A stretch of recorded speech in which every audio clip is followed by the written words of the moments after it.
आज हम जिनकी बात करने वाले हैं वो वैसे तो पॉलिटिक्स से रिलेटेड हैं, लेकिन इन दिनों उनकी चर्चा बॉलीवुड में बड़े जोरों शोरों से हो रही है। जिस समय ये रैंप वॉक कर रहे थे, वेब सीरीज कर रहे थे, पॉलिटिशियन होने के बावजूद तब किसी को नहीं पता था कि इनकी नजर बॉलीवुड की एक्ट्रेस परिणीति चोपड़ा पर है। आज हम बात करने वाले हैं आम आदमी पार्टी के यंगेस्ट एमपी, सीए और मीडिया के सामने अपने आर्ग्यूमेंट से बड़ों को मात देने वाले राघव चड्ढा के बारे में, जो इन दिनों परिणीति के साथ काफी नजर आ रहे हैं। राघव का बचपन दिल्ली के राजेंद्र नगर में बीता है। उनका पूरा परिवार वहीं पर रहता था।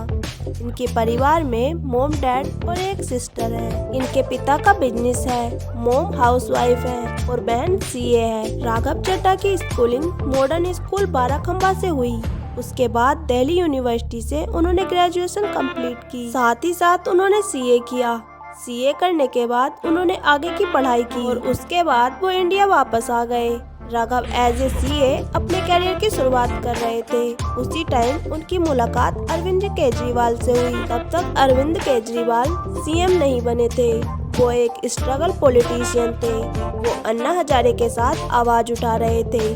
तभी राघव ने अरविंद के साथ इस कैंपेन में बहुत ही ज्यादा इन्वॉल्व होना शुरू किया। राघव चड्ढा की सोच और उनकी कैंपेन को लेकर प्लानिंग वो अरविंद केजरीवाल को बहुत पसंद आई। यही कारण है कि जब अरविंद केजरीवाल ने अपनी पार्टी आम आदमी पार्टी बनाई तो उसमें राघव चड्ढा को ग्रेजुएट बनाया। अब राघव चड्ढा ही पार्टी की क्या आवाज जानी चाहिए जनता तक, किस तरह के कैंपेन होने चाहिए पार्टी के, ये सब राघव ही डिसाइड करते थे, क्योंकि उनकी प्लानिंग, ब्रांडिंग, मार्केटिंग, स्ट्रेटेजी और वाकपटुता यानी कि किसी चीज का बहुत अच्छे से जवाब देते थे।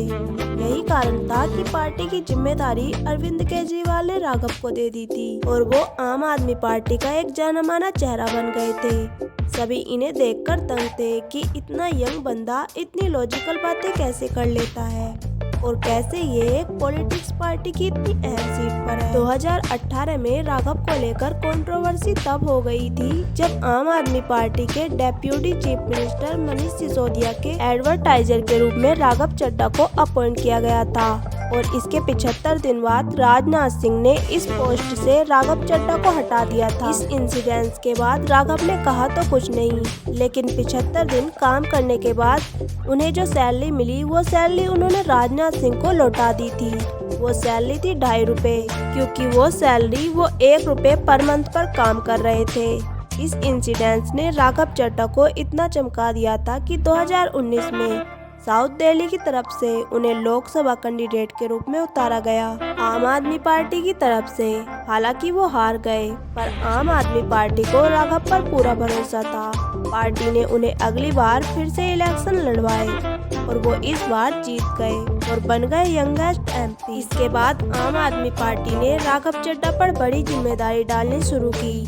ये बात तब की है जब पंजाब में इलेक्शन हो रहे थे और आम आदमी पार्टी को ऊपर आना था। भगवंत मान के साथ जो पूरा कैंपेन था वो पूरा राघव चड्ढा ने लड़ा और नतीजा ये रहा कि भगवंत मान को पंजाब का सीएम बनाया और राघव चड्ढा बहुत ही क्लोजली इन्वॉल्व रहे इस पूरे इलेक्शन कैंपेन में। राघव चड्ढा सालों से आम आदमी पार्टी की आवाज रहे हैं। पॉलिटिशियन के साथ साथ राघव को स्पोर्ट्स का भी बहुत शौक है।